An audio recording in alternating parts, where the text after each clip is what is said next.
Assalamualaikum, selamat datang di channelku. Pada kesempatan kali ini, kita akan membahas sebuah kisah tentang pesugihan yang dikenal dengan nama keris setan Kober. Kisah seorang bos toko emas yang demi kekayaan rela melakukan perjanjian gaib, hingga akhirnya harus menanggung tumbal nyawa orang-orang terdekatnya, bahkan dirinya sendiri. Simak cerita ini sampai akhir ya. Di jantung sebuah kota kecil di Jawa Tengah, berdiri sebuah toko emas yang kemegahannya tak tertandingi. Papan namanya terpampang jelas dengan huruf besar berlapis kuningan, Toko Emas Sinar Abadi. Dari luar, kaca etalase selalu berkilauan diterpa sinar matahari. Orang-orang yang lewat seolah tertarik oleh pesona cahaya emas di dalamnya. Setiap hari toko itu penuh sesak. Para pembeli berdesakan, sebagian ingin membeli perhiasan, sebagian lain sekadar menukar emas. Tak jarang, antrean memanjang hingga trotoar.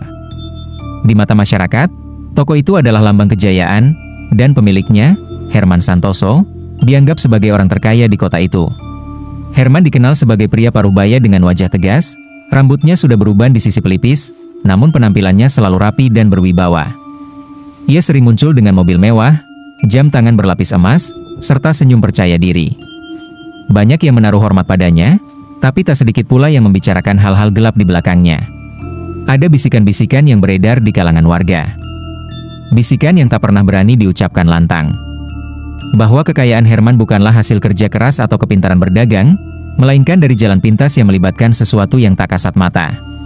Karyawan tokonya sering merasakan kejanggalan.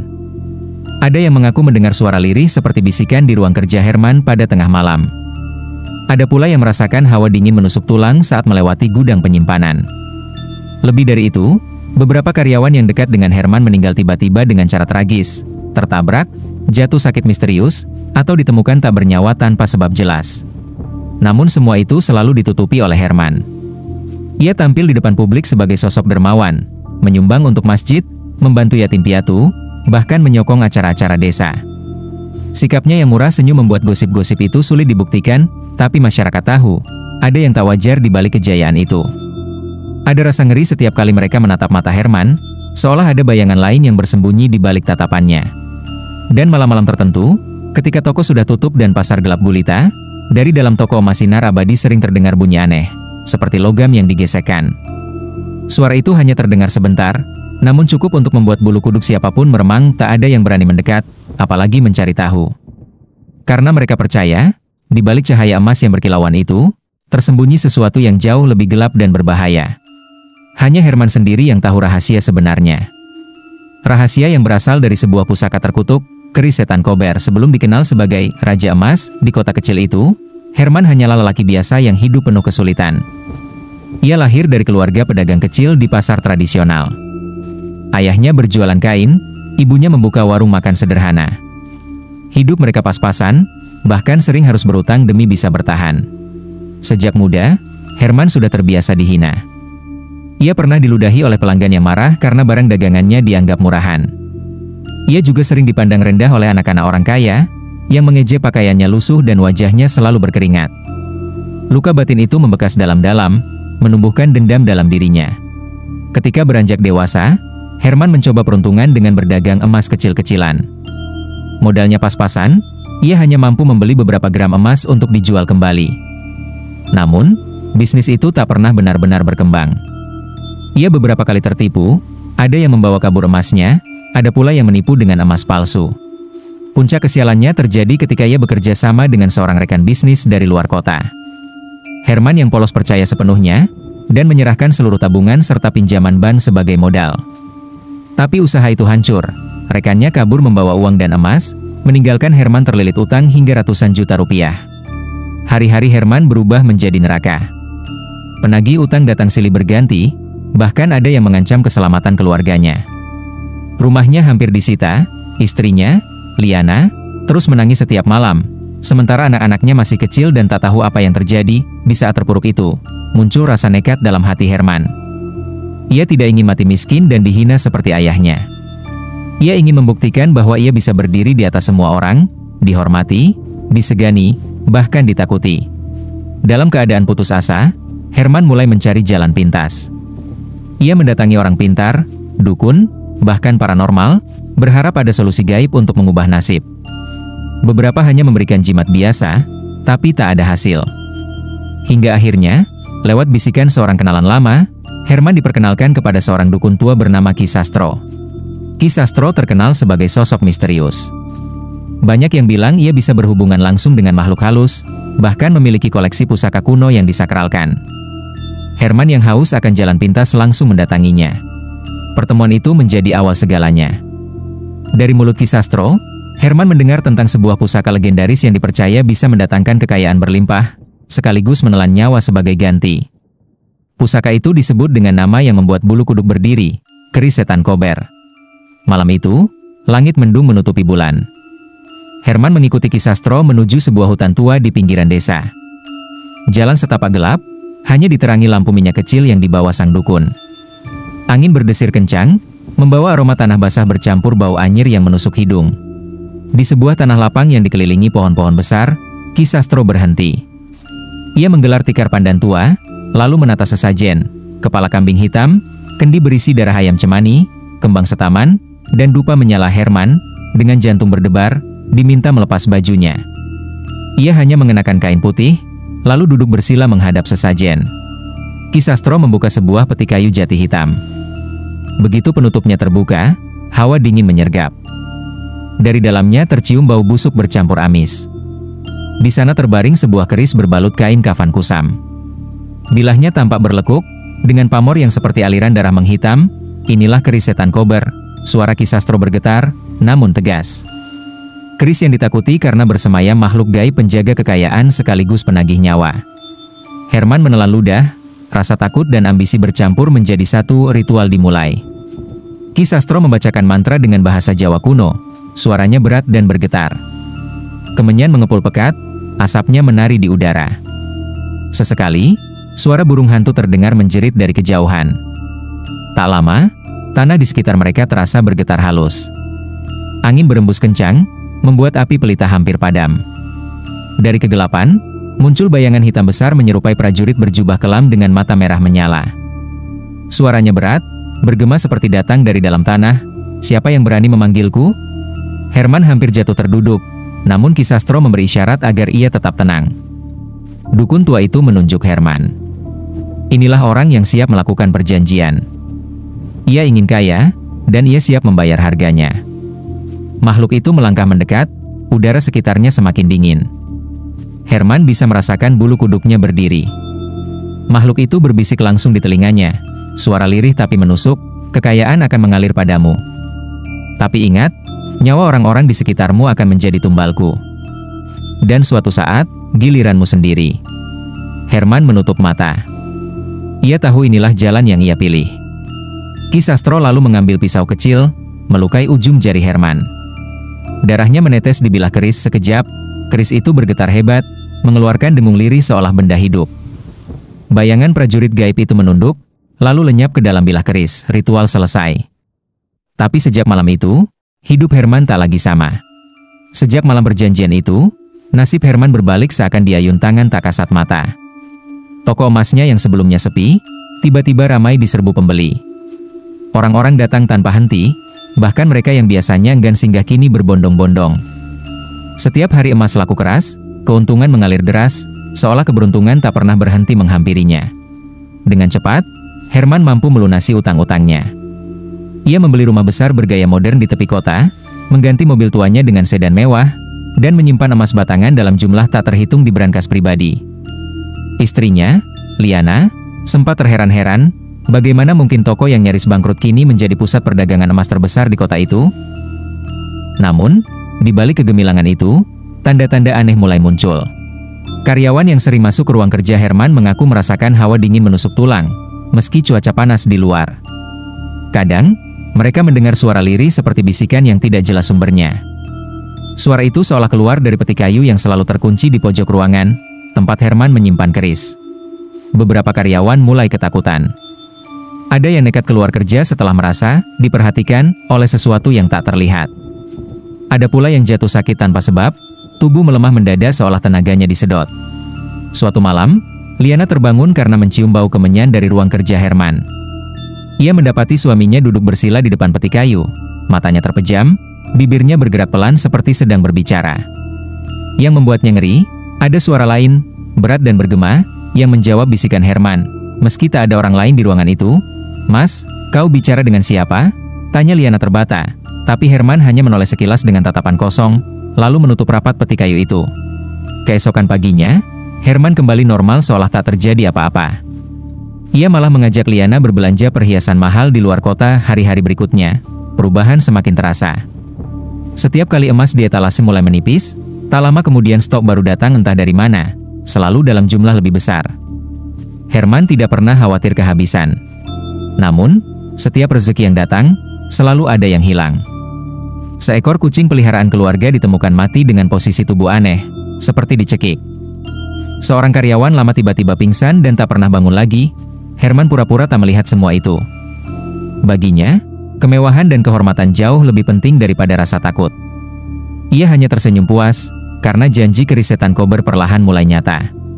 Keberuntungan Herman terus mengalir deras. Namun, di balik kilau emas dan gemerlap harta, satu persatu bayangan kelam mulai menagih janji yang pernah ia buat. Korban pertama adalah Rudy, karyawan yang paling setia mendampinginya sejak awal. Suatu sore, Rudy pamit pulang lebih awal karena ingin menengok ibunya yang sakit. Tapi malamnya, kabar mengejutkan datang. Rudy tewas tertabrak truk di jalan raya.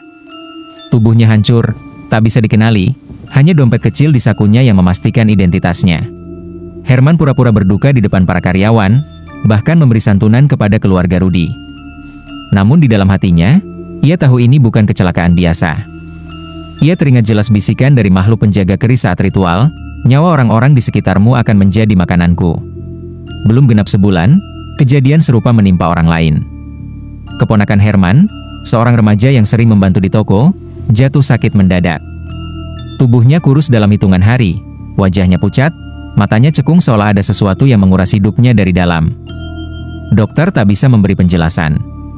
Hingga akhirnya, remaja itu menghembuskan napas terakhir dengan mata melotot, seperti melihat sesuatu yang menakutkan. Liana mulai curiga. Ia menghitung-hitung, setiap kali penjualan toko meningkat drastis, selalu ada kabar duka yang mengikuti. "Mas, apa kau tak merasa aneh?" "Baru Rudy, sekarang keponakan kita." "Semua ini terlalu sering untuk disebut kebetulan," ujarnya dengan wajah penuh cemas. Herman menatap istrinya tajam. "Kebetulan, Li. Jangan berpikir macam-macam. Namanya hidup, ada yang lahir, ada yang mati." Namun, hati kecil Liana tak bisa dibohongi. Ia merasa ada sesuatu yang kelam di balik kesuksesan mendadak suaminya. Kecurigaan itu semakin kuat ketika suatu malam ia bermimpi buruk. Dalam mimpinya, Rudy berdiri di depan toko emas dengan tubuh berlumuran darah, menunjuk ke arah Herman sambil berkata lirih, "Aku tumbal, aku tumbal." Liana terbangun dengan keringat dingin, jantung berdegup kencang. Ia menoleh, melihat Herman tertidur pulas. Tapi di sudut kamar, ia suar melihat bayangan hitam bergerak, lalu lenyap. Sejak saat itu, Liana hidup dalam ketakutan. Ia ingin mencari jawaban, tapi suaminya selalu menutup diri. Dan di balik semua itu, Herman semakin larut dalam ambisi, seolah nyawa orang-orang terdekatnya hanyalah harga kecil yang layak dibayar untuk emas yang terus menumpuk. Setelah 2 tumbal pertama, Herman tidak lagi merasa gentar. Justru, ia semakin percaya diri. Kekayaan terus bertambah, cabang baru toko emas berhasil dibuka di kota sebelah, dan para pesaing perlahan gulung tikar. Semua orang menatap Herman dengan kagum sekaligus iri. Namun di balik senyumnya, hidup Herman mulai diwarnai hal-hal ganjil. Ia sering mengurung diri di ruang kerjanya hingga larut malam, hanya ditemani peti kayu berisi keris. Kadang karyawan mendengar suara Herman berbicara, namun seolah sedang bercakap dengan orang lain.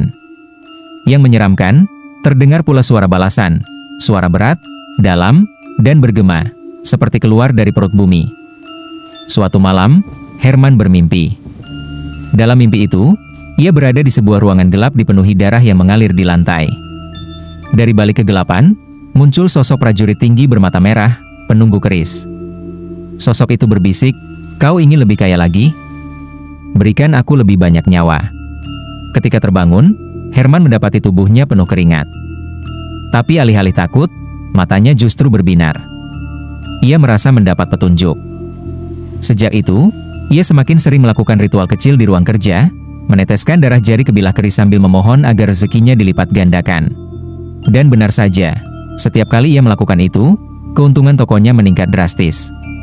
Tapi tak lama setelahnya, selalu ada tumbal baru, sopir pribadinya ditemukan tergantung di gudang belakang rumah. Wajahnya ungu, lidah terjulur. Polisi menyebutnya bunuh diri, tapi keluarga sopir bersumpah ia tak punya masalah apapun. Tak lama kemudian, seorang rekan bisnis Herman yang baru saja menandatangani kontrak besar, tiba-tiba ambruk terkena serangan jantung saat rapat. Matanya membelalak, tangannya terulur seperti hendak meraih sesuatu di udara sebelum napasnya terhenti. Liana makin ketakutan.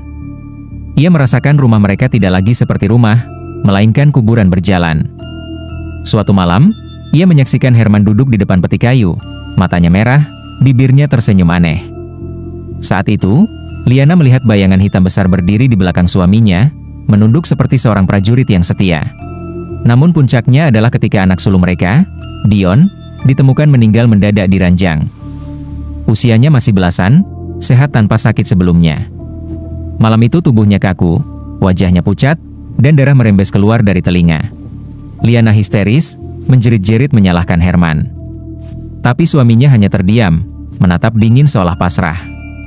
Dalam hati, Herman tahu, keris setan Kober telah menagih tumbal yang lebih mahal. Sejak kematian Dion, rumah megah Herman berubah menjadi sunyi yang mencekam. Tawa anak-anak tak lagi terdengar, digantikan isak tangis Liana yang semakin hari semakin putus asa. Ia menuduh Herman sebagai penyebab semua malapetaka. "Aku tak tahan lagi, Mas. Semua orang di sekeliling kita mati satu persatu. Aku ingin pergi dari rumah ini, membawa anak bungsu kita jauh dari semua ini." Liana berteriak dengan mata sembab. Namun sebelum sempat melaksanakan niatnya, malapetaka kembali terjadi. Suatu malam, Liana ditemukan tak bernyawa di kamar mandi. Tubuhnya terapung di bak mandi, wajahnya membiru, matanya membelalak. Aneh, karena bak itu terlalu kecil untuk menenggelamkan orang dewasa. Tetangga yang datang pertama kali berbisik, ini bukan kematian wajar. Tapi polisi mencatatnya sebagai kecelakaan. Bagi Herman, kehilangan istri dan anak-anaknya meninggalkan lubang besar. Rumah megah yang dibangun dari hasil jerih payah dan darah tumbal kini hanya dipenuhi bayangan. Di ruang makan, ia sering merasa kursi-kursi bergoyang seakan ada yang duduk. Di kamar tidur, ia kerap terbangun karena mendengar suara Liana menangis lirih, padahal kamar kosong. Mimpi-mimpi buruk datang silih berganti. Rudy, keponakan, sopir, bahkan Dion dan Liana, hadir dalam tidurnya. Mereka berdiri mengelilinginya, tubuh pucat, mata kosong, dan tangan terulur. Mereka memanggil namanya dengan suara serak, menyeretnya ke dalam kegelapan. Herman sering terbangun dengan jeritan, tubuh basah oleh keringat dingin. Namun meski dihantui rasa bersalah, Herman tidak bisa melepaskan diri. Setiap pagi, ia kembali duduk di ruang kerja, membuka buku catatan omzet yang selalu naik. Uang, emas, dan kekayaan terus menumpuk tanpa henti. Ironisnya, semua itu kini tak lagi memberi kebahagiaan. Ia makan sendirian, tidur sendirian, mengendarai mobil mewah sendirian. Orang-orang segan mendekat, sebagian karena hormat, sebagian karena takut dengan gosip kelam yang semakin kuat menyelubunginya. Bagi masyarakat, Herman sudah bukan lagi manusia biasa. Ia dianggap manusia yang bersahabat dengan setan. Tubuhnya pun mulai melemah. Wajahnya pucat, matanya cekung, seolah ada sesuatu yang menggerogoti dari dalam. Tapi meski sakit-sakitan, Herman tak berhenti. Ia masih percaya bahwa keris itu adalah satu-satunya yang membuatnya tetap berkuasa. Yang tersisa hanyalah seorang pria kesepian, duduk di singgasananya yang terbuat dari emas, namun dikelilingi oleh bayang-bayang arwah yang menuntut balas. Kematian istri dan anak-anaknya seharusnya cukup untuk membuat Herman berhenti. Namun bukannya bertobat, ia justru semakin larut dalam keserakahan. Baginya, semua tumbal hanyalah harga yang pantas untuk kedudukan dan kekayaan yang ia nikmati sekarang. Namun semakin lama, bayangan maut makin dekat. Tubuh Herman makin ringkih. Ia sering batuk darah, tidur tak pernah nyenyak, dan wajahnya kian menyeramkan, pucat, mata cekung, dengan garis hitam pekat di bawah kelopak. Orang-orang yang melihatnya berbisik, Herman seperti orang sekarat, tapi tetap dikelilingi emas. Ketakutan terbesar Herman adalah kehilangan semua yang sudah ia raih. Ia tahu, perjanjian dengan keris setan Kober ada batasnya. Suatu saat, tumbal terakhir yang diminta bukanlah orang lain, melainkan dirinya sendiri. Pikiran itu menghantuinya, membuat ia semakin gelisah. Dalam kegelisahan itu, Herman mendatangi kembali Ki Sastro. Malam hujan deras, Ia mengetuk pintu rumah dukun tua itu dengan tubuh gemetar. "Ki, tolong aku. Aku ingin memperpanjang perjanjian. Apapun syaratnya, aku sanggup." Suaranya parau, nyaris putus asa. Ki Sastro menatapnya lama. Mata tua itu penuh iba sekaligus ngeri. "Aku sudah mengingatkanmu sejak awal, Herman. Keris itu tak pernah kenyang. Kau sudah menyerahkan banyak tumbal, bahkan keluargamu sendiri. Waktumu sudah hampir habis. Tidak ada ritual yang bisa memperpanjang umur perjanjianmu." Herman menggertakkan gigi, wajahnya merah oleh amarah. "Tidak. Aku tidak bisa kehilangan semua ini. Kalau kau tak mau membantu, aku akan melakukannya sendiri." Ia pun pulang dengan hati membara. Malam itu juga, ia menyalakan puluhan batang kemenyan di ruang kerjanya. Asap pekat memenuhi udara, membuat suasana pengap. Di depannya, peti kayu berisi keris setan kober ia buka perlahan. Bilahnya berkilau samar, memantulkan cahaya merah dari bara dupa dengan suara bergetar. Herman berbisik, "Datanglah, perpanjanglah perjanjianku. Aku akan memberikanmu apa saja, asal jangan ambil aku." Ruang itu semakin dingin. Bayangan hitam mulai berkumpul di sudut-sudut, merayap seperti kabut. Dari dalam keris terdengar dengungan aneh, semakin lama semakin keras, seakan ada sesuatu yang hendak keluar dan benar saja. Sesosok prajurit raksasa bermata merah menyala muncul, jauh lebih besar dan menyeramkan daripada pertama kali Herman melihatnya. Ruangan bergetar, lampu-lampu padam, hanya tersisa cahaya merah dari mata makhluk itu. Saat itu, Herman sadar, ia sudah memanggil sesuatu yang tak lagi bisa ia kendalikan. Sosok prajurit hitam itu berdiri menjulang, tubuhnya seperti diselimuti asap pekat, mata merahnya berkilat tajam menembus dada Herman. Suaranya bergema memenuhi ruang kerja yang kini gelap gulita. "Waktumu sudah habis, Herman. Tumbal terakhir adalah dirimu sendiri." Herman terperanjat. Tubuhnya gemetar hebat, keringat dingin mengalir di pelipis. Ia berusaha mundur, tapi pintu ruang kerja menutup dengan sendirinya, terkunci rapat. "Tidak, aku masih bisa membayar." "Ambil siapa saja, tapi jangan aku," jeritnya, suaranya parau bercampur tangis.